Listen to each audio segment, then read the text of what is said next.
Hello, hello, welcome back to the channel. Today we're going to be talking about Aeon Flux. Aeon Flux is a 1991 animated series directed by Peter Chung. Peter Chung has worked on Animatrix and Rugrats before. So based on that, you could imagine what kind of animation Aeon Flux will have, except it's way more disgusting. Aeon Flux did well and spawned a 2005 live-action movie and then a video game adaptation of that 2005 movie. Voice acting cast isn't groundbreaking in terms of background and other work, but they did a great job in the show.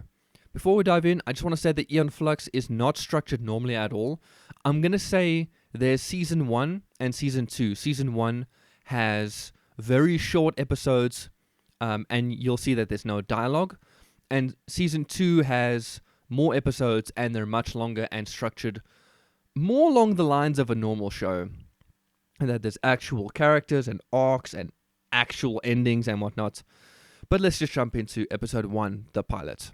Episode 1 starts off with who I'm assuming is Mrs. Aeon Flux catching a fly with her eyelashes. Off to a great start.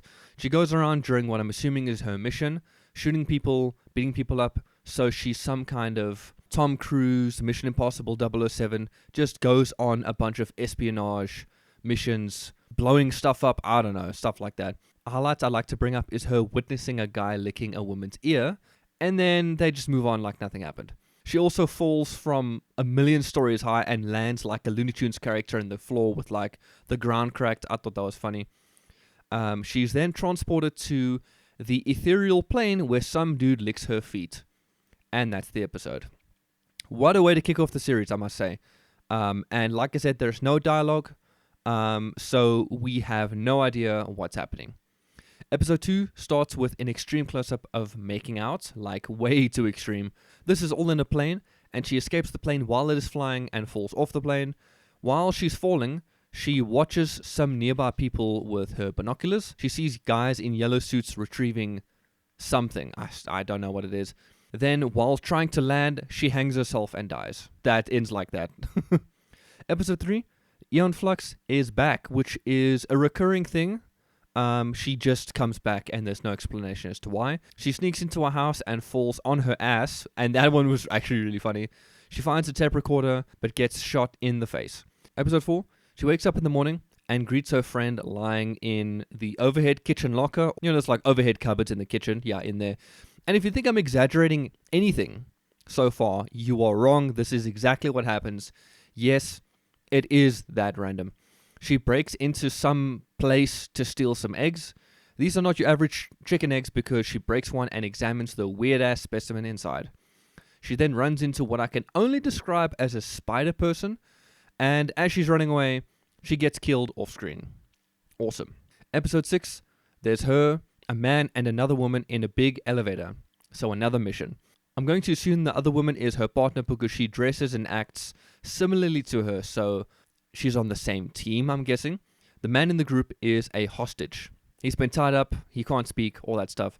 She tries to unlock various lockers on some floors, so they're looking for something. I'm going to refer to them as partner and hostage. Partner and hostage make out. There is some nipple sucking at some point. Don't worry, the guy gets his nipple sucked, of course. Her partner then tries to shoot her, but the gun is empty, so she throws the gun at her and immediately kills Aeon Flux. Awesome. And the hostage gets killed. Even better. The partner then unlocks a locker and gets a container containing what I can describe as something. She leaves in, I think, a helicopter, and that's about the episode. Oh, episode 7. Aeon Flux is in a battle and shoots more biatches. One of the enemies shoots her, and that's her dead again. This guy takes off his mask to reveal that he's basically Johnny Bravo. Johnny Bravo is then attacked by a million enemies all dressed like Aeon Flux. I wonder if this is the same unit or team that she's a part of. This Johnny Bravo guy enters the facility and dies immediately. There's a bunch of more killing from perspectives of various sides of the fight, and that's the episode. So, these first few episodes are very short and almost episodic in nature, like random adventures just stitched together. If this doesn't make any sense so far, then you and I are in the same boat. Welcome to the club. These episodes, I'd like to say, are now the season 2. You know what I mean? So season 2, episode 1 This is the first time there is dialogue in this series so far. Aeon Flux actually doesn't sound as dumb as she looks. So Aeon Flux is on another mission, sneaking into another compound. Meanwhile, we meet Chairman Trevor Goodchild, who is being interviewed by a news anchor. I think he wants to be the president. He's just some rich guy, right? He says he has nothing to hide, then flashes his private parts to the whole world. Thank you so much for that. I think in retaliation to that, the interviewer attacks him, but he kills her immediately. Trevor goes down to a secret layer of his, and we see this guy just standing there. Okay, listen carefully. Trevor then opens a compartment inside the man's torso and climbs inside of that hole. Inside of the hole in his torso, there's a long passageway with a room and everything, like he can stand up inside. Like, I don't know what kind of portal shit this is. What's going on? Aeon Flux then sneaks around some more and gets some intel from this guard, and then makes out with him. Eventually, hole-in-body guy is found and released, and turns out he's just an asshole, so should have just kept him down there. Trevor is then interviewed by another lady who, this time, is completely naked. Awesome. Everyone eventually gathers around at the end of the episode, and everything is revealed. I say everything is revealed, but nothing makes sense, so there's some dialogue. And that's the episode. Episode 2. Aeon Flux meets up with Spring Leg Man. Yep, springs for legs. They watch a video of Trevor making out with an alien-looking woman. Trevor has Alien Man and Alien Woman tied up somewhere. I don't know how these aliens came to be. Nothing is explained. We meet Eon's friend, Una. I'm going to call her Eon from now on.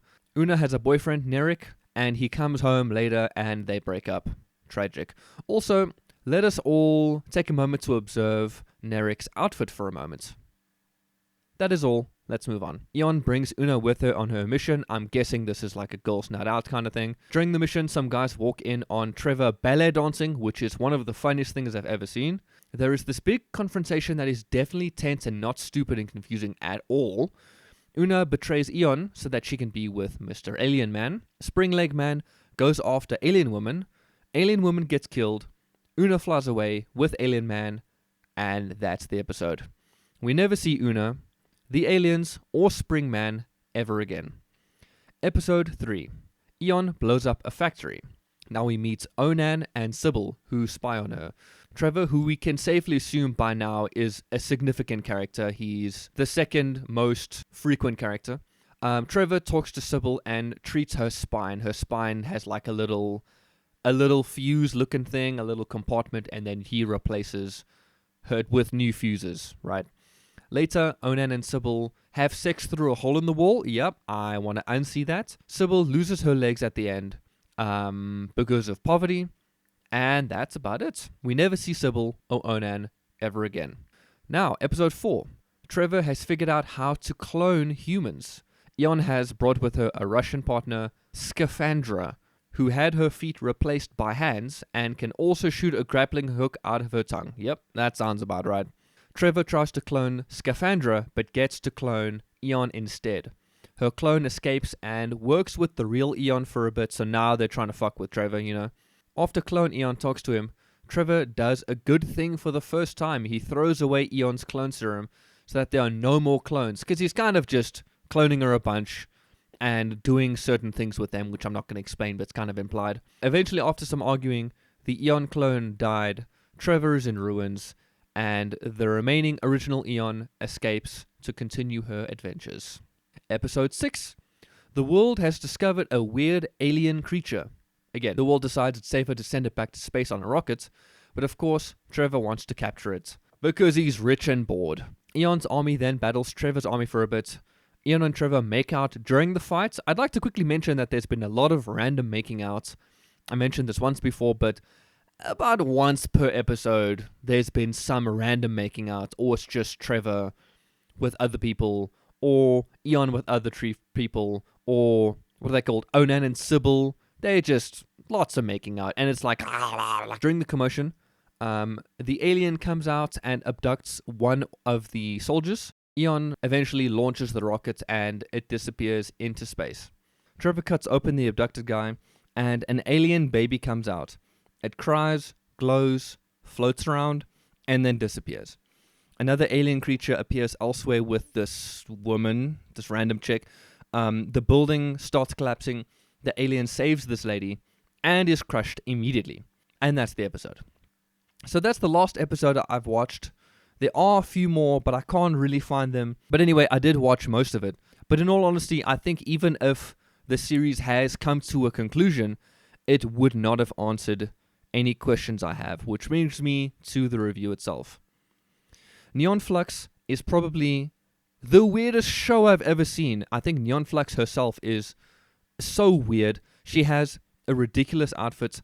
She moves around like she's a lizard.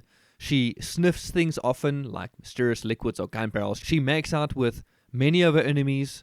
And I guess she makes out with Trevor a lot because he's her enemy. But anyway, just a lot of making out in the show. But she makes out with a lot of things, like licks things. It's so weird. The art style can be summed up in one word: disgusting. Think of Ed, Edd and Eddy, Courage the Cowardly Dog, Rugrats, like the director has done before. The proportions are always extreme, even with characters or the backgrounds, the machines. Everything is so detailed and vivid. In this way, the style is not bad, it's more like detailed. It's interesting. It looks great though. It fits in with the style of the show because you want that extreme proportions and extreme detail with the random wacky shit that's happening, you know. Speaking of, the overall style is crazy. The first few episodes were a few minutes long and jam-packed with seemingly random moments. The action involves, let's say, one guy shooting a bunch of people, shooting so many people that it creates piles of bodies, meters high, wacky to an extreme, you know. There's also some hilarious moments, like Aeon Flux falling on her ass, Trevor ballet dancing, like, it's not just random and weird and strange, it's actually funny, like, it is still a cartoon, you know. There are a few different art styles that have progressed over the years, just like to bring that up, but overall, they've kept it the same, but the story is unfortunately where they've lost me. From start to finish, I was on the edge of my seat trying to piece anything together in a semblance of a story. Not like, oh my god, this is so good. It's like, what's going on? I was especially hoping for some resolution between Aeon Flux and Trevor.